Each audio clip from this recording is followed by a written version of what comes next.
Hello, welcome to the news on NTA International. I am Charles Alpha. Now let's take a look at some of our top stories.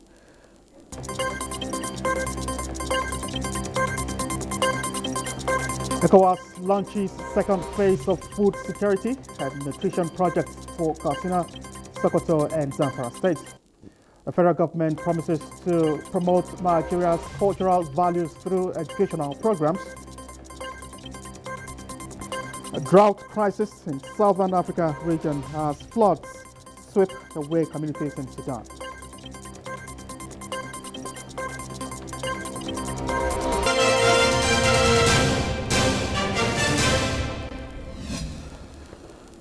The Economic Community of West African States, ECOWAS, is partnering with the United Nations World Food Programme and has launched a second phase of food security and nutrition projects for Katsina, Sokoto and Zamfara states.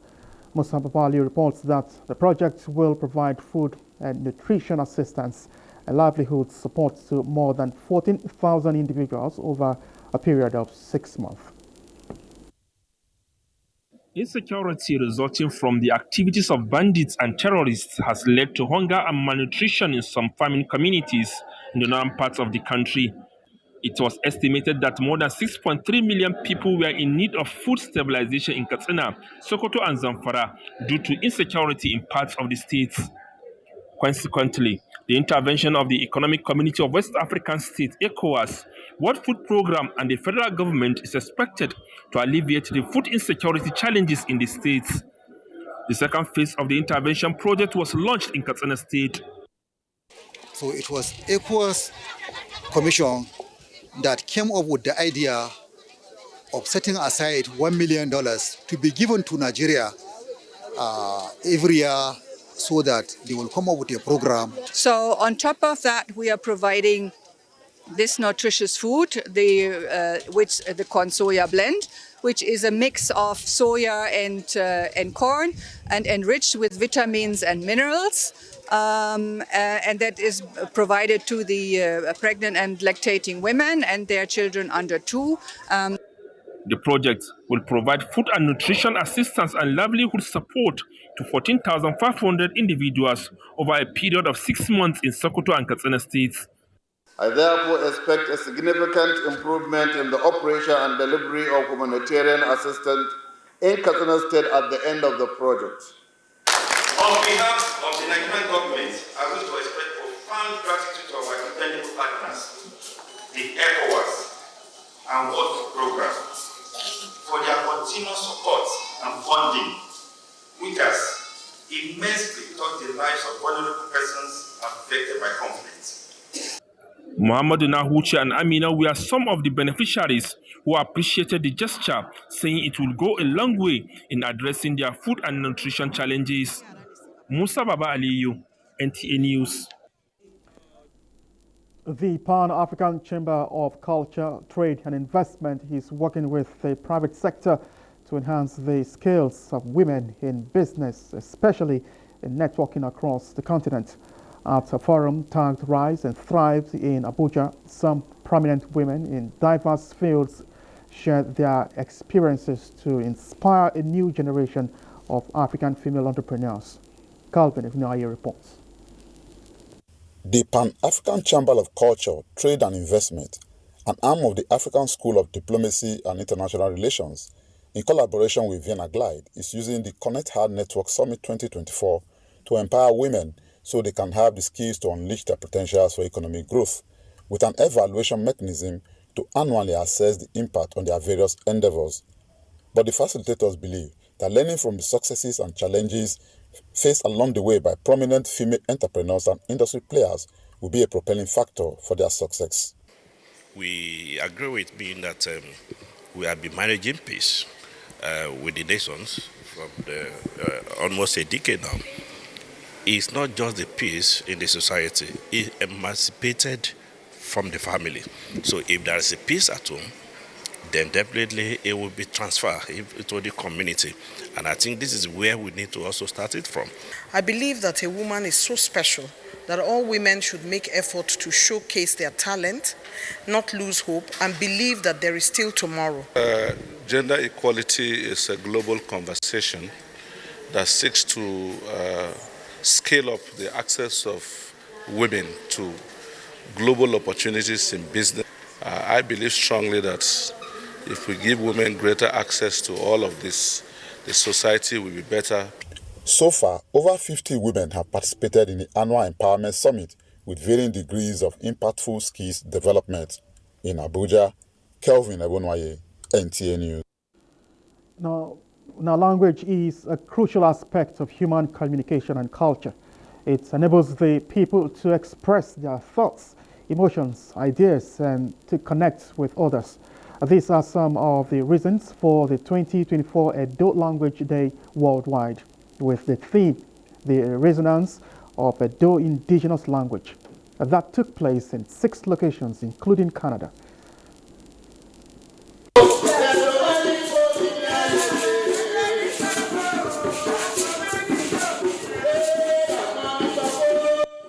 The Edo Language Day worldwide is not just to revitalize the linguistic heritage of the Edo people, but to unite people and foster a sense of community and belonging, which is a shared value and customs, festivals, rituals, and cultural activities that provide unifying points of reference for societal stability and cohesion. Founder, the Nigerian Canadian Multicultural Center, says children are the priority as they are the future of Edo language and culture, as it is essential to value and nurture language skills to ensure effective communication, cultural perseverance, personal and professional success. The Edo Language Day worldwide platform is beyond just revitalizing and harmonizing the linguistic heritage of the Edo people.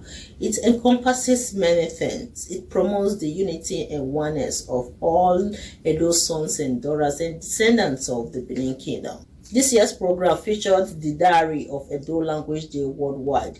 It was the first edition of our book. We have decided to document all our activities, what we have done so far since the inception of Edo Language Day worldwide. Just like what Marcus Garvey once said, a people without the knowledge of their history, origin, or culture is like a tree without roots. Other speakers describe the Edo culture and language as a tool that will not race towards the future, and children no longer know how to speak their language, dance to the rhythm of the traditional music, or participate in the rites of passage that are important landmarks of their lives. 2 prominent Canadian politicians were honored with an award from the ancient Benin Kingdom. The 2024 Edo Language Day was hosted by University of Toronto, Canada. Elsewhere, Gabon Transitional President Oligui Nguema delivered a televised national address to mark the 1-year anniversary of the military takeover that ended the 55-year rule of the Bongo family in Gabon. And Kolo Mohammed has the details. John Oligui took over power in Gabon on 30 August 2023 after ousting the newly elected president Ali Bongo. After swearing in as the interim head, he promised to hold elections in 2025. Some Gabonese who shared their views say August 30th is Liberation Day and have never felt such enthusiasm of freedom before. They hope the military leader will stand true to his words and not falter regarding holding free, fair, and objectively inclusive elections in 2025. In his speech, Chers Gabonais, mettons-nous au travail. The leader asked for understanding as he is only a year old in office. The nation, he said, longs for justice, and so, for the citizens of Gabon, liberation is a kind of justice. In his opinion, those in power before him overly misused their position. The power that they had, they misapplied. He concluded that they must be punished and made to pay back their loot of public treasury. He said if they are let go free, the needed deterrent will not be arrived at. A part of his speech said the taking back of Gabon from the Bongos by the people of Gabon means a lot, and only cooperation and understanding will see to the arrival of Gabon as a free, fair, and all-inclusive country in the League of Nations of the world. Kolo Muhammad, NTA News. Pacific Islands region converge on the capital of Tonga, Nuku'alofa, for the 53rd Pacific Islands Forum. United Nations Secretary General Antonio Guterres at the forum declared that if you pollute, you should pay. Nuku'alofa, Tonga's capital, welcomed delegates with a mix of anticipation and urgency. The people of Tonga, like many of the islands in the Pacific, have been at the receiving end of climate change, but during the 53rd PIF, Tongans were determined to showcase their resilience to the rest of the world after the January 18, 2022 volcanic eruption and tsunami. And to these leaders from Australia and Vanuatu, it was not out of place to use the 2024 forum to focus on building resilience into everything they do, including the environment and the economy. The Crown Prince of Tonga, Tuputwa Ulukalala, described the gathering as a pivotal moment in the Pacific region and called for action from countries that are polluting the planet to mitigate the negative effects of climate change on the island state.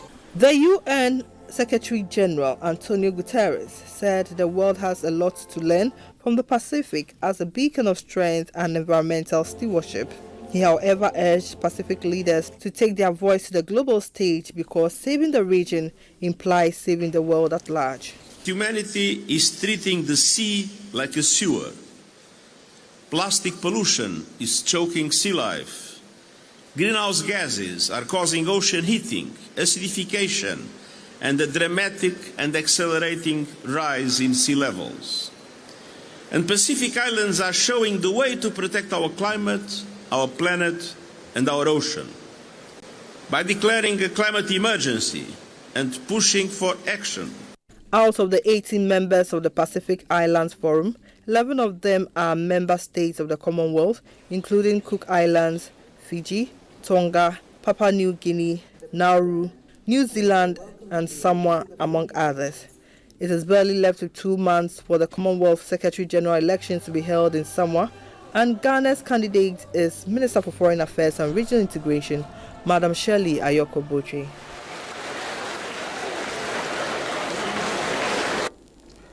Still on impacts of climate change, more than 61 million people in Southern Africa have been affected by droughts and other extreme weather conditions caused by the El Nino and worsened by the climate change crisis. And severe floods have swept away many communities in Sudan in the last 2 days. Let's now join Kolo Muhammad to give us details about the report. The weather condition includes the most intense mid-season dry spell in over 100 years. This has placed the region under the grip of severe drought with possible catastrophic consequences. Reports say areas most affected by El Nino include most of Zambia, Zimbabwe, southern Malawi, northern Namibia, southeastern Angola, much of Botswana, Lesotho, central Mozambique, and central South Africa. Nations in South African region are bringing on board divergent measures to mitigate acute absence of food and nutrition. In Namibia, more than 700 wild animals, including hippopotamuses and elephants, kept in game parks, are called to provide meat for the country's hungry. This the government says necessary in the outright absence of food crops and pasture for grazing. This is to ensure reduced clashes between humans and wild animals, particularly elephants and hippopotamuses, over diminishing groundwater aquifers, so animals do not attack humans along riverbanks. The United Nations say high temperatures in the region as a result of global warming have resulted in low rainfall. While the region is drought-prone, experts say the El Nino weather phenomena, which typically causes high global temperatures combined with human-induced climate change, is driving the current weather condition worse than usual dry spells. Namibia Zambia, Malawi, and Zimbabwe have all declared drought emergencies. Similarly, the Sudanese Civil Defense say tens have died, 31 bodies recovered so far as efforts to save more people is ongoing. Men have lost houses and are trying to build makeshift shelters for surviving members of their families. It's been a little over 500 days since Sudan plunged into war after fighting broke out between the Sudanese armed forces and the Rapid Support Forces. Thus far, 118,000 people have been displaced, exacerbating one of the world's biggest displacement crises due to the ongoing war in the country. Heavy rain and floods have affected hundreds of thousands of Sudanese with little or no relief reaching victims given the political situation in the country. Most victims are left to cater personally for their immediate families who are victims of the severe flood waters in northern Sudan. Kolo Muhammad, NTA News. You're watching the news on NTA International. We'll take a break now. More reports ahead. Stay with us. Documents Nigerian multilateral infrastructure, climate change and investment believed to shape Africa's pathway to climate financing and development with Nigeria as the takeoff country has been unveiled in Abuja. Members of the diplomatic community, Nigerian government and civil society organizations and of the view that the document, which aligns with the United Nations guidelines, seeks to address frequent climate-related disasters, escalating conflict and violence, energy deficit, poverty, as well as enhance economic growth and investment opportunities for African countries. Neglect of the environment, and that's why you see the Ministry of Environment participation is very important. So what we want to do is to ensure that practitioners in the area of climate change action, we are fully mobilized to be involved, and they need the resources. Our role is to help also mobilize resources, not only in terms of finances, but technical resources. And we'll be willing to bring this interest to the government of Burundi to support and to participate as much as they can. The ministry has undertaken so many projects under climate which include the Agri-Cell project, which we are doing in collaboration with the Ministry of the Environment. As Nigeria prepares to hold the Africa Infrastructure and Climate Investment Summit 2025, effort is geared towards fronting Africa and building its nation's capacity to galvanize global actions on climate and business opportunities. We will not relent in promoting Nigeria's cultural values through educational programs, says Minister of State for Education, Dr. Tanko Sununu, as part of a session at the President's School Debate Nigeria Finals. Zenret Digmon reports. If you want to restore and bring back the education system in Nigeria, you should focus on educating the girls. Nigerian students depicting the importance of education through intellectual arguments on issues of concern in the sector. 6 teams from Rivers, Kwara, Enugu, Osun, Ekiti states and the FCT took turns defending their motions, with Team Enugu clinching the first prize.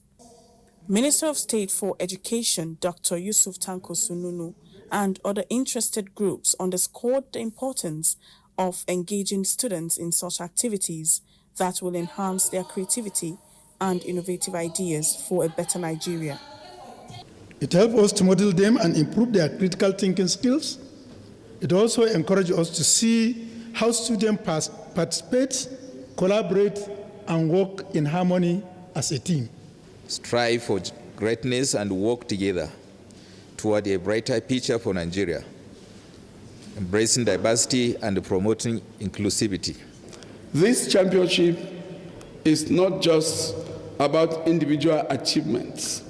It is a celebration of the collective spirit that thrives in our students. All the states that participated in the national finals will represent Nigeria at the International Debate Championships. Minister of the FCT, Nyesom Wike, in addition to sponsoring the event, donates 500,000, 300,000 and 200,000 naira respectively to the first 3 teams.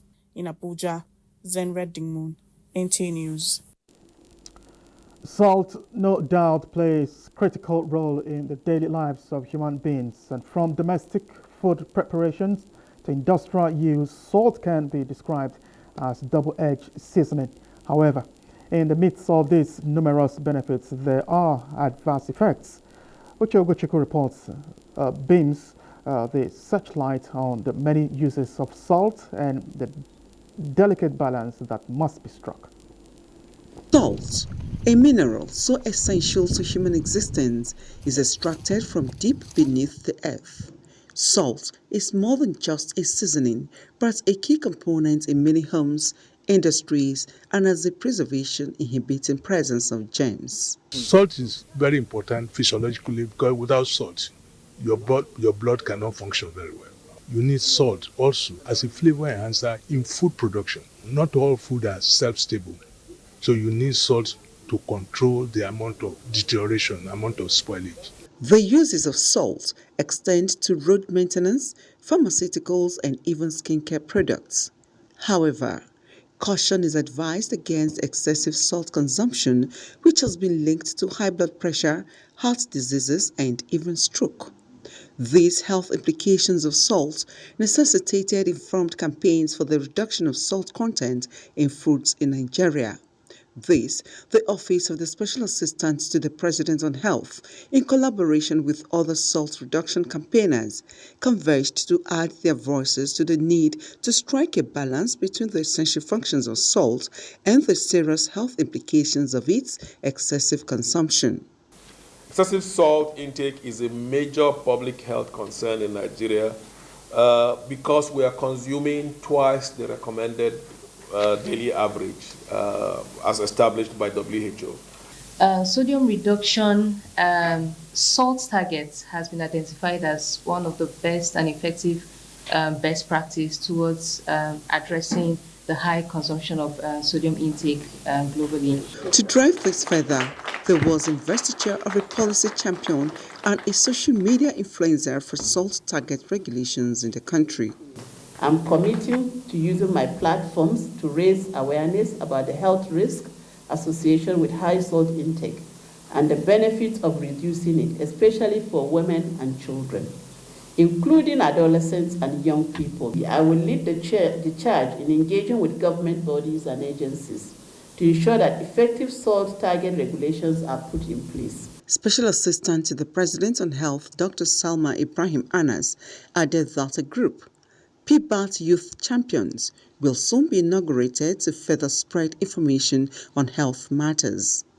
Uche Ogochukwu, NTA News. And next on our lineup is sports updates with Gifts George as our guide. We begin with the ongoing Paralympic Games in Paris, as Team Nigerian para badminton players began with impressive wins on day one of the badminton event of the Games. Nigeria's Mariam Eniola Bolaji won her first match over India's Madhep Kaur in straight set, 2-0 in the women's category. In the men's event, Chigose Jeremiah Nna also won by 2 straight sets over Marcel Adam of Germany. Still talking badminton, Nigeria's #1 badminton player and African champion, Anu Okpeyori, who captained Team Nigeria to the Paris Olympic Games, is through to the quarterfinals of the ongoing 7th Lagos International Badminton Classics, which served off Wednesday at the Teslim Balogun Stadium, Lagos. Anu defeated Rajesh Kher of India 2 sets to nothing, while in the women's category, Nigeria's top seed, Dorcas Adeshekon, beat Blessing Ogbo, also of Nigeria, by 2 sets to 0 to make it to the quarterfinals. About 128 players from 13 countries are featuring in the international ranking tournament. It's a very good level. I also started like this in 2014, and I started gaining points from this tournament. What built my game to this level. Anu's participation here last year, he got some points that helped him in qualification for the Olympics.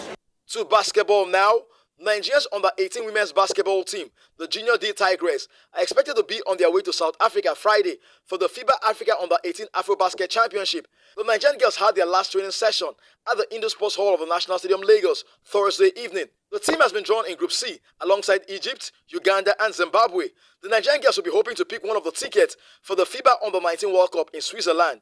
We are 100% good and they should expect good. This is a stepping stone for us to reach our peak. I know this will take us to a greater height. Still talking basketball, the 23rd edition of the Olumide Oyedeji Basketball Camp is ongoing at the National Stadium, Lagos. The camp is featuring players between the ages of 2 and 18 as they focus on learning the basics of the game. Learning so much things about what to do about basketball, life in sport, life after sport. The camp, which began in 2000, has over the years produced national players for the country. With Sports Update, Gift George, NTA News. And next is weather prospect for Nigeria and other cities of the world.